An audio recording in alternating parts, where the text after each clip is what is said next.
Good day, everybody. This is Yin Yang, morning number 1810.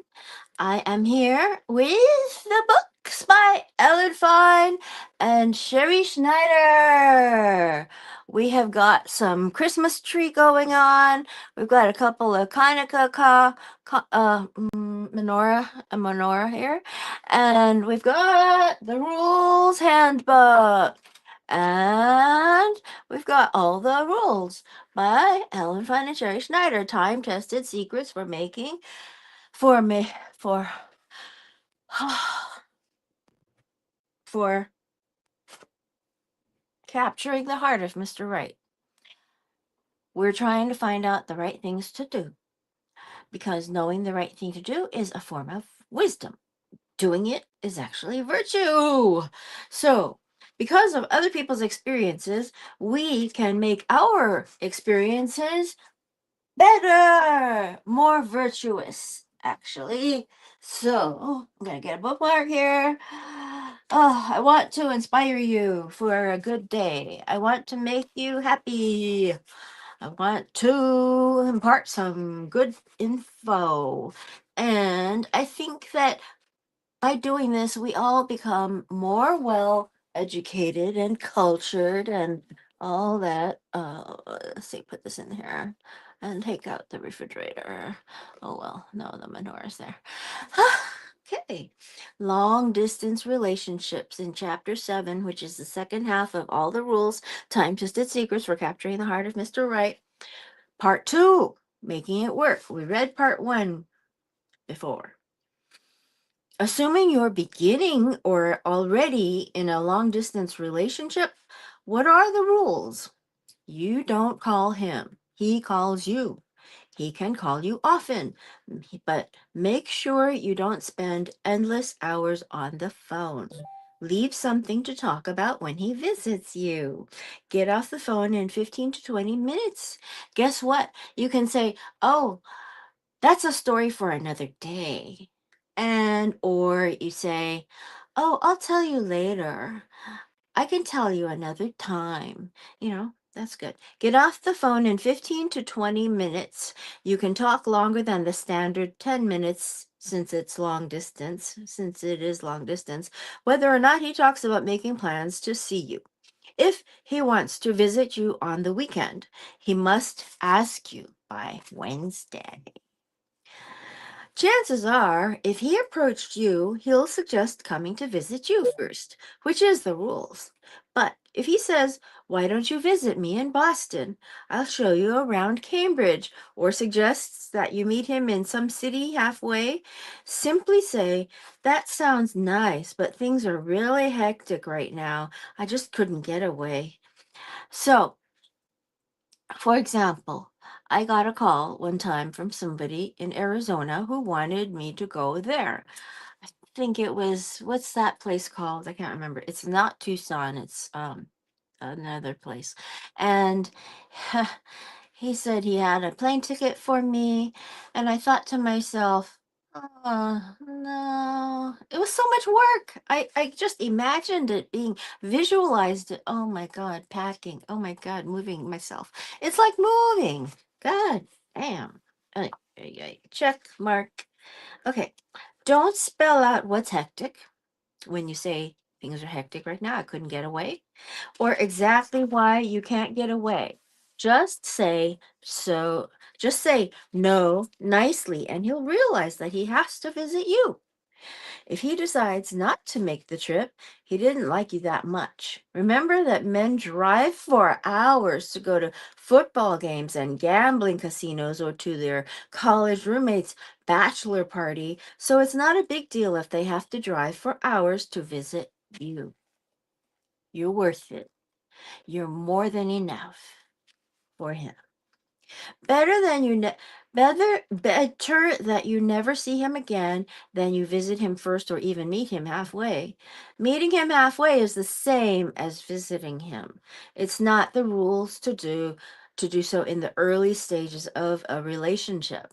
Wait until he's visited you 3 times to visit him or meet him halfway. And even then, not too often. Of course, some women will rationalize visiting a man first or sooner than they should by saying that they wanted to get away anyway. They haven't taken a vacation in years. Some reason that they have the frequent flyer miles to make the trip for free, so why not? Yes, it would be fun or free, but it's not the rules.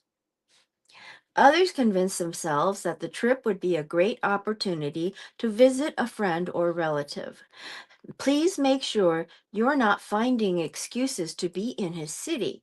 If you do have a legitimate reason for being there, a business trip or your friend's baby shower, don't tell him about it unless he specifically asks if you're planning to be in his area anytime soon. If he does ask and you tell him your plans, don't let him assume you'll see him. He has to ask you out and come to your hotel or sister's house if he wants to see you. If you travel to see him before he's made at least 3 trips to see you, he won't think you're special, hard to see, and will not appreciate you or pursue you in the future. This is really true. Even if he was initially drawn to you, he will expect you to travel to him all the time. He might start calling you at the last minute for the weekend and saying that he's too busy to leave town and suggesting that you visit him again. He might even say he's too busy to pick you up at the airport. Soon he might say he's too busy to see you at all, even though you offered to visit him. Once you start breaking the rules, even promising relationships start to unravel quickly. We've heard from women who've met multimillionaires offering to send them plane tickets or even their private jets to bring them to their homes for the weekend as a first or second date. These women are naturally flattered and excited and think the offer is special and meaningful. All the rules, time-tested secrets for capturing the heart of Mr. Right by Ellen Fein and Sherrie Schneider. We're trying to take the magic action to do the right things to create more virtue because virtue is from knowing the right things to do, the wisdom. Okay, so then back to the authors. We tell them it may not be, and the offer. These women are naturally flattered and excited and think the offer is special and meaningful. We tell them it may not be about the private jet and to decline very sweetly. Even if he makes $3 million a year and you're a struggling secretary, you must say thank you, but I just can't get away this weekend. The reason is he has to visit you.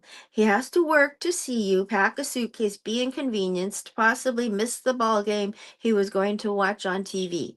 For a man to have his secretary call and make the arrangements requires no sweat on his part. For very little effort, he gets to have companionship and perhaps sex for the weekend.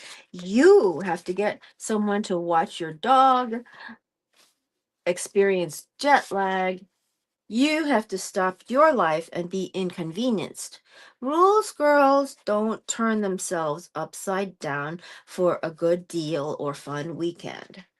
They hold out for love and marriage. They hold out for love and marriage.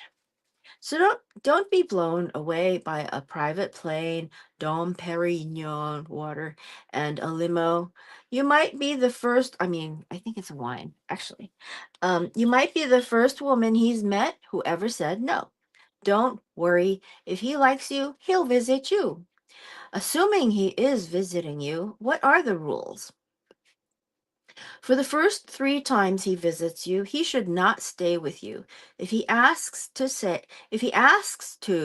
say, I don't think so. We just met. It will be up to him to find a place to stay at a hotel or with a friend or relative. That's not your problem. Remember, the first 3 visits are really nothing more than 3 dates. And on the first 3 dates, we don't have sex with a man or have him stay at our place overnight. You can invite him up on the 3rd visit, but he has to leave before the night is over. The fact that he's visiting from out of town doesn't change that.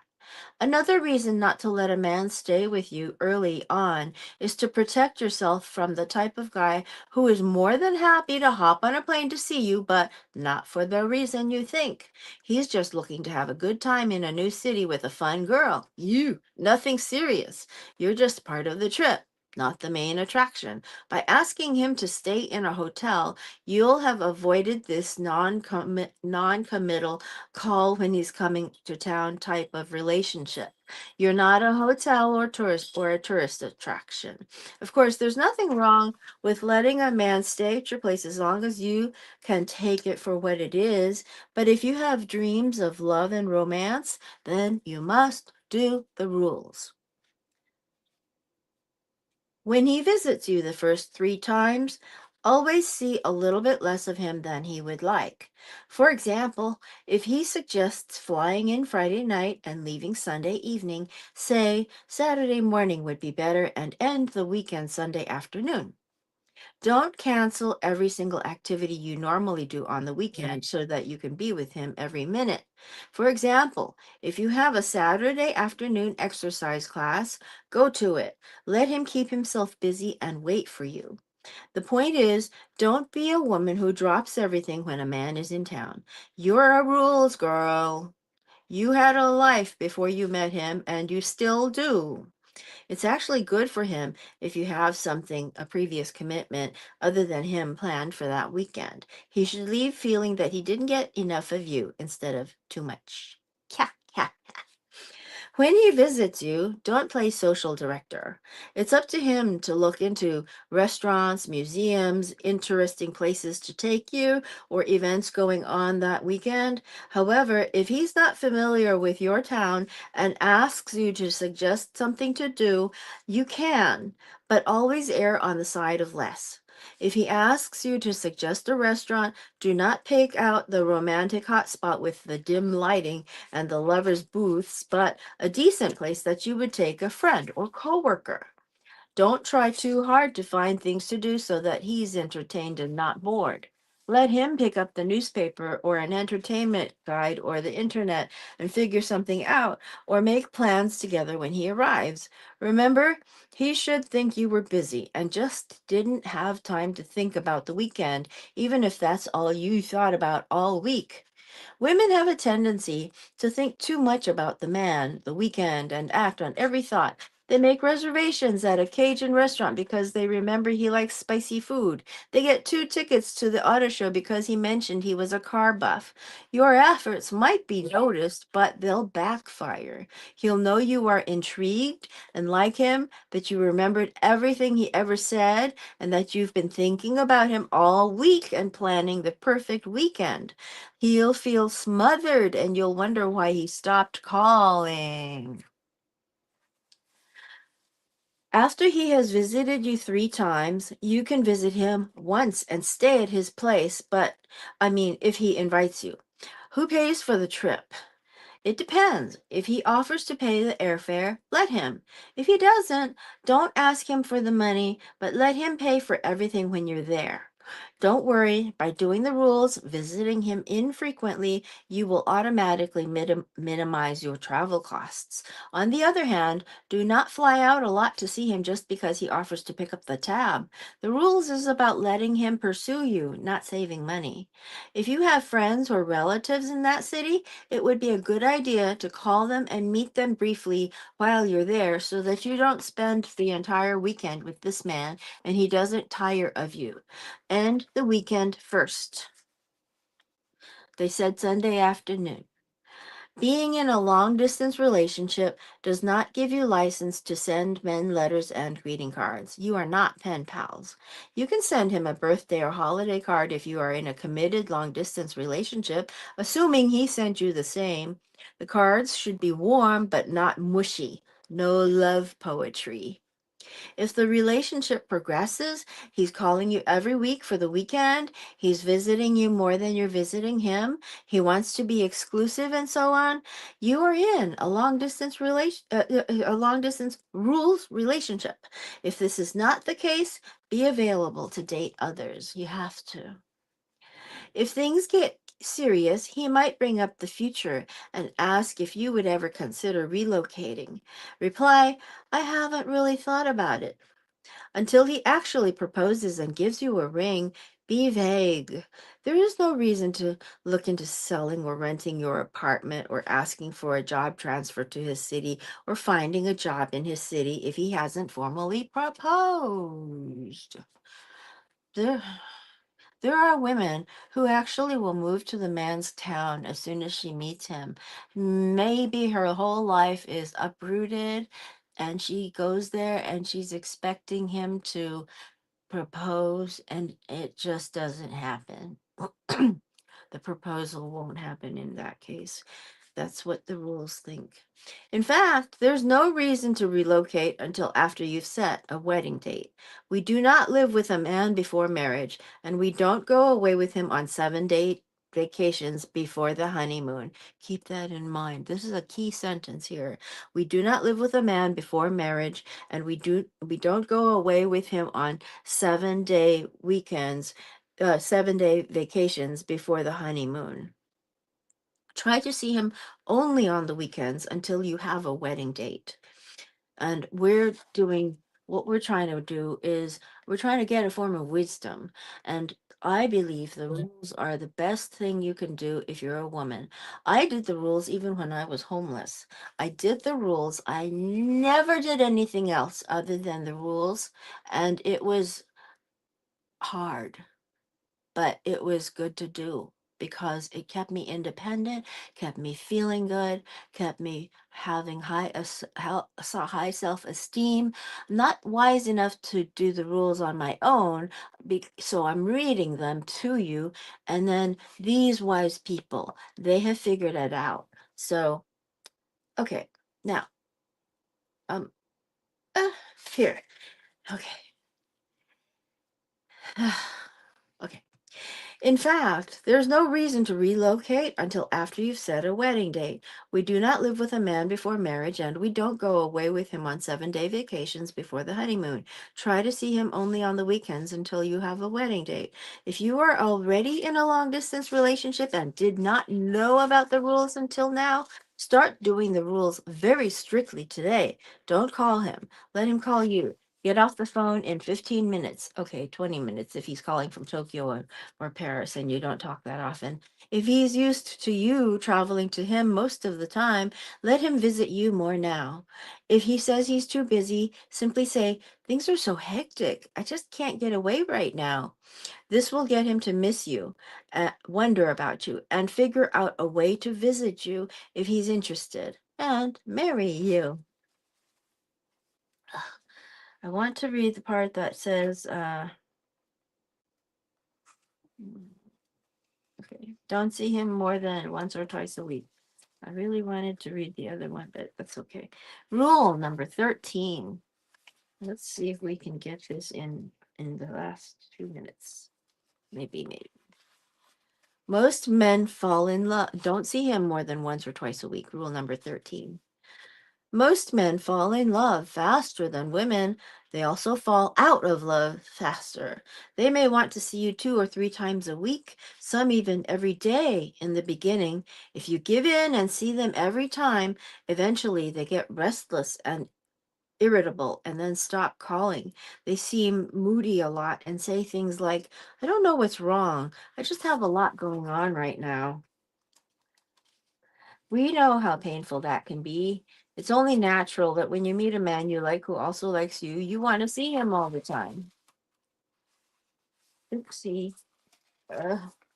You want to know all about him, his favorite color, his past relationships, what he eats for breakfast, everything almost overnight. So it's hard for you to say no when he asks you out for Saturday night, Sunday brunch, and a Monday night dinner and movie all in one breath. But girls, you must put your foot down. Hey, ladies, put your foot down.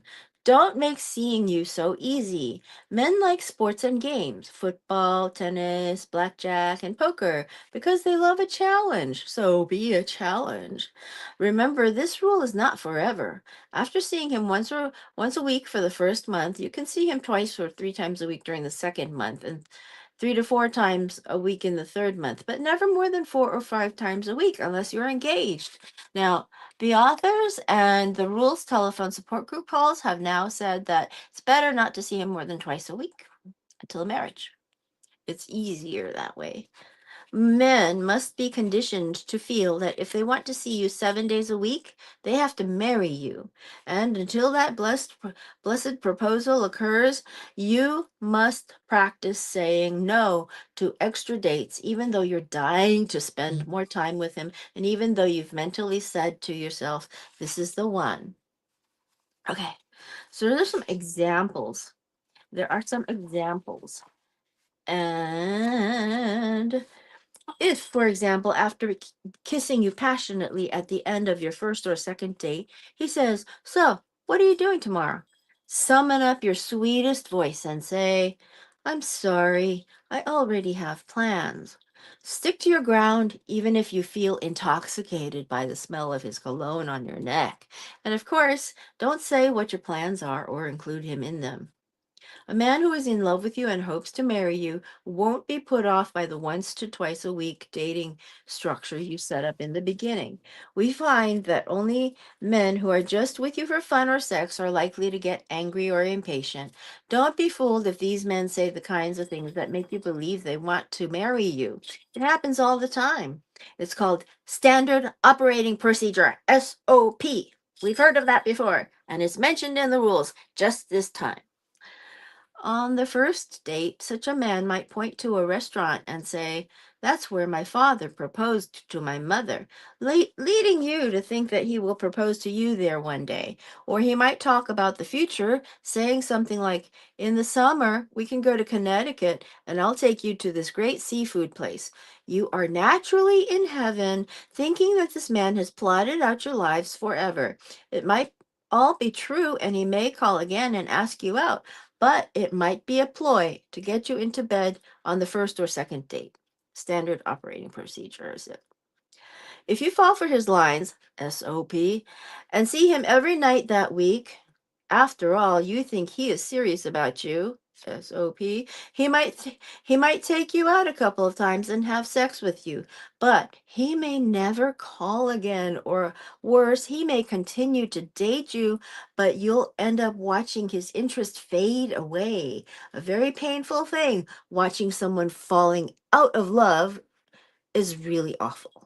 If you follow the rules and slow down the process, forcing him to get to know you